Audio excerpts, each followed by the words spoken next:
Yo, what up, It's Add-2, the one-man duo coming straight up from the south side of Chicago, representing Jamla. And of course, you tuned in to Dead End Hip Hop. Alright? One.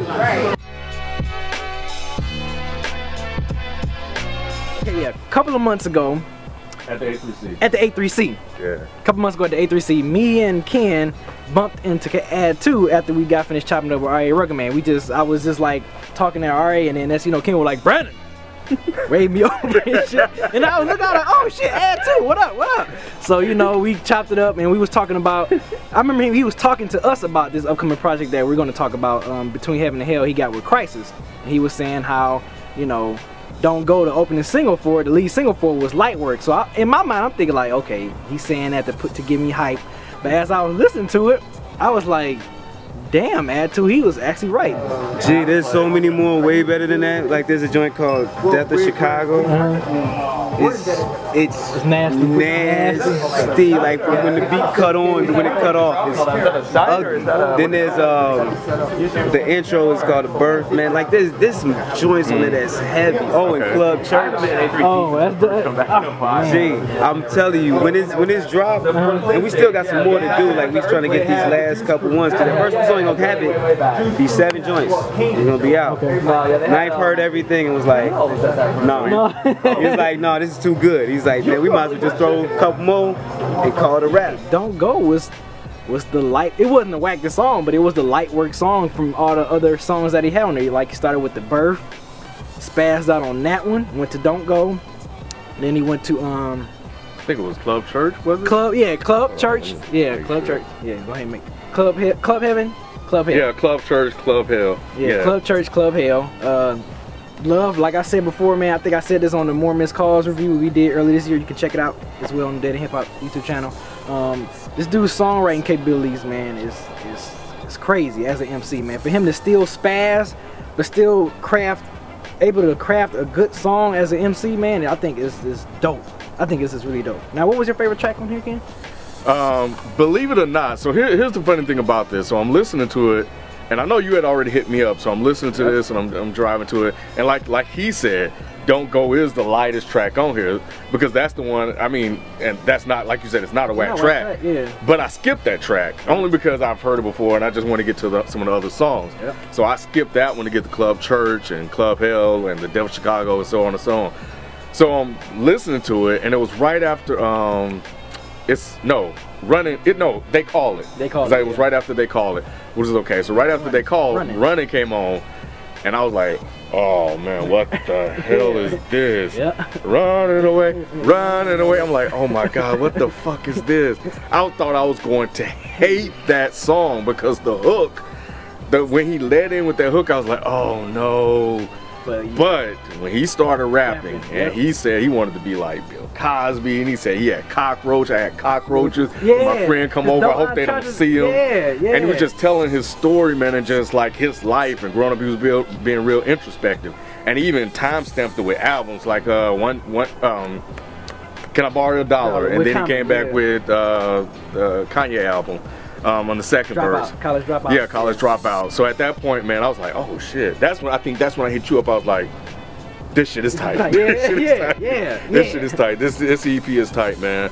And it's like what he did with it is that, being a new signee to Jamla, and the intro and being a baby and stuff like that, it's almost like a sense of him being reborn in hip hop, because he's been doing, he's been dropping tapes for a while. We reviewed his other project when he was, I don't think it was signed, but now he's with Jamla, which I think is a good fit for him. He's with Jamla, and now he's introducing himself to the Jamla audience. But with The Birth, it's like I'm being reborn, and this is like my introduction to all of you guys. And here you go. And I'm gonna give you just a little bit of what I do. I'm gonna keep it short. I'm gonna keep it simple. I'm gonna give it quick so you guys can listen to it, digest it, and then walk away with whatever you think. And I'm gonna work with a dope producer, as in Khrysis.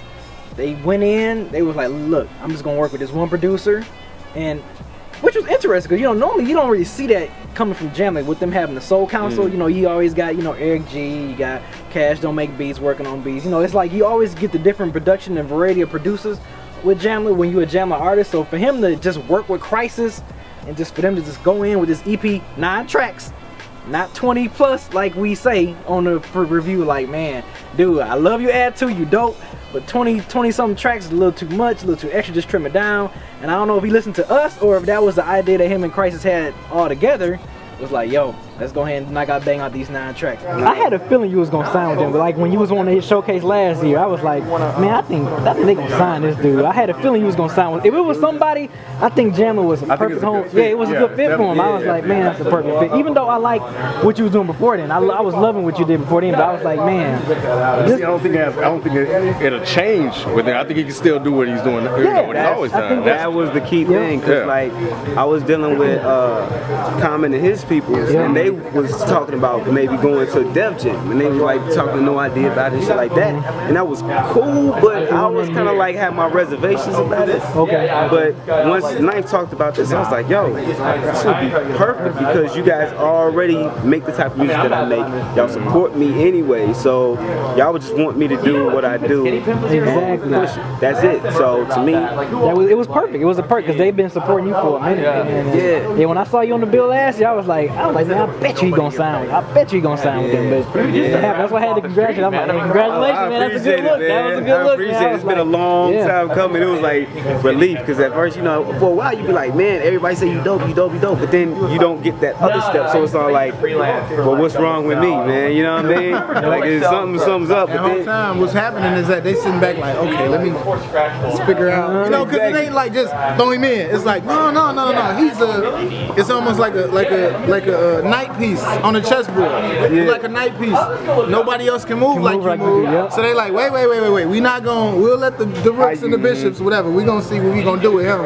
And that's what it was. So that's how it came together. It's definitely how it came together. And I'm happy it did the way it did because I mean, a couple years ago I wouldn't be ready for it. So. My favorite track personally is, of course, the Chicago track, the Def Chicago, and The Ugly Side of Beautiful. I think him and GQ just spazzed out. Shout out to GQ from Oakland. Jamla artist also is from Oakland. And shout out to Knife Wonder for signing a Midwest artist. Midwest in the house, Detroit. Go Lions, Add-2. Sorry, whooped the Bears up twice. But I thought I had to add that in there, you know, twice this season.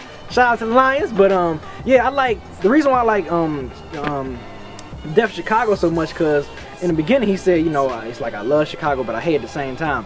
I feel the same way about Detroit. Like every time I go home, I be like, man, I fucking love Detroit. But then like 2 hours later, I be like, man, I fucking hate this city. I was like, I see why I moved out. It's just like I got such a love-hate relationship with Detroit, man. And the stuff he was talking about with, you know, the young teenager dying, like, yo, I'm not supposed to be saying this line. Are you supposed to still be alive? And like I knew teenagers and guys I was around my age that got killed and caught up on some stuff. You know, not even living the street life, just being at the wrong place at the wrong time. Is there any joints with Thelonious Martin you gonna do? Not on the ZPs. Yeah, just you and Khrysis. But like anything in the future after that, you of course. Thelonious my homie. Yeah, he's dope. He's dope. And so when you did that joint, I was like, oh, he killed Thelonious Martin beat. Yeah. Oh god, it was crazy because like actually there was 2 versions of that song. Oh really? Yeah, like one version was supposed to be for this website. Like they was gonna have it and then they never used it. And I was like, okay, well if y'all ain't gonna do it, then since I didn't remember what I wrote to it, you just recorded it. Wrote something completely different. Underdog, yeah. Gorilla Black, so really, it's no biggie, nigga. I was like, oh shit. It's really not. I'm like, oh man. I called him as soon as I heard it. I was on my way to work or whatever, and I was like, hey man, like Gorilla Black is no biggie. Like that's what you're doing there. A lot of people didn't catch it. They were like, what do you mean by Gorilla Black? I'm like, you gotta, if you don't know, you ain't gonna get it. Yeah. So when I heard that, I was like, oh my god, like no, he didn't say that. Yeah, that shit was dope, man. And that shit was so dope. So what was it like when you heard like Common was bigging you up? Like how did that feel, man? It was surreal because the main thing that really got me was he was listening to it. He was like, yo, send it to me while I'm on set. So while he was filming Hell on Wheels and stuff, and before that other album that just dropped, like that's all he was listening to, and I was just like, man, you kind of expect it to be a one-way street. Right. You know, your heroes are supposed to influence you and that's it. Right. But the fact that he was like, yo, that inspired me was it's still something where I gotta, even when I'm around him, I gotta pinch myself. I be like, yo, really? Like we was at an event the other week, and he was talking to me about like, man, I gotta hear that new Black Order joint that you just did, man. And I was like, that's damn. crazy. But you know, it's the same thing Alchemist talked about when we talked about him. How you hear like young beat makers, and he like, man, I hear they doing stuff. He's saying they doing stuff better than he is. Like he's inspired by the young unknown beat makers, and that's crazy. But see, when Common said that, I was like, oh, this it right here. Yeah. I thought that was it. But Kendrick big you up too, though, didn't he? Yeah, that was crazy. Yeah, so I guess you kind of, it's like you get in these moments, and now it's finally happened, which is dope. But it's like every time I hear these moments, I'm like, oh, here we go, because I've always appreciated your music and been a fan. Yeah. So I keep waiting for it, because you want the people that you listen to get that recognition, man. Yeah. And I'm just glad, man, you're gonna find you with Jamla. Like Jamla's work, so oh yeah, man, they pushing too, man, and we already going to work. Like it's already setting up joints, you know what I'm saying? So I'm excited about it now because they setting up some features now. This might be really sparring. I think you said he referenced. It's funny how he referenced two Chicago artists too, the "Can I Borrow a Dollar" by Common and Kanye West. Yeah. So it was cool, and I think he even said the Trayvon line. He was like, yeah, there's a lot of Black Zimmermans. Yeah, what song was that? Damn. It was on Death of Chicago. Death of Chicago, yeah. We got a lot of Black Zimmermans. I'm like, yeah, I mean, and that's true. You got that in Detroit. You got a lot of Black Zimmermans going around killing our young kids, killing wives and mothers and all that stuff, man. It's crazy. So I thought the way he began the EP and ended it was perfect. He started spazzing out on The Birth, and he spazzed out on Glorious, showing y'all like, look, I can still structure a song, but I can still spaz out and murder you lyrically as an MC if I want to.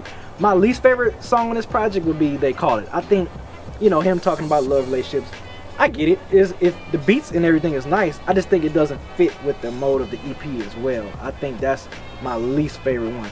And Rapsody, I like her feature. I'm a huge Rapsody fan. I was expecting the She Got Game Rapsody from this one. I wanted her and Add-2 to be like sparring, like just going blow for blow in the booth, man. But I didn't get that. But I understand it was still a good song. I still liked it. I understand the concept of the song and everything. She made the song work. I was expecting something different. I wanted something different. So that was my only two negatives. They Call It, didn't like it that much. And the Rhapsody feature could have been, I was expecting something different. But yeah, man, this project was real good. I suggest y'all go check it out, download it. You can download it on Dead and Hip Hop. You can download it on DJ Booth, .net. What else? And I think the DJ Booth one have a deluxe version where I think add like 4 more tracks you can purchase. Really? Yeah, that you can purchase. So check it out, man. I loved it. That's my final thought on this, man. Good project from Add-2. Keep doing your thing. Hope to look for more Jamla release from you.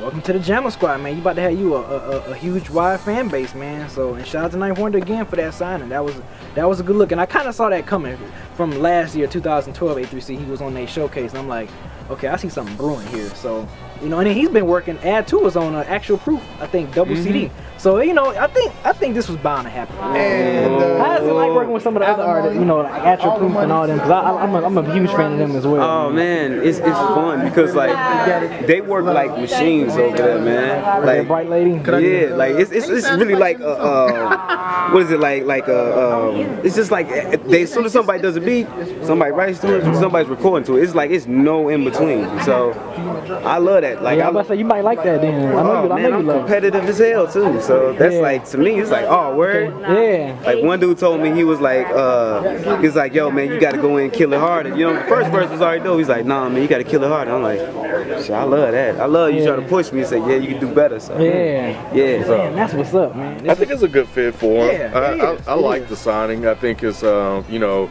the thing about Jamla is that this is kind of what they do, you know, and they have a devoted, you know, fan base that supports them, and they're huge fans of their work. So, you know, for him to be a dope MC who can rap his ass off, you know, I think it's a good fit, man. You know, and I think with this, Between Heaven and Hell, you know, like you said, ending it with Glorious, which had, when you say it, you know, it sounds uplifting, you know, and it kind of plays to that duality that's on this album that we hear. Like, I love and hate Chicago at the same time.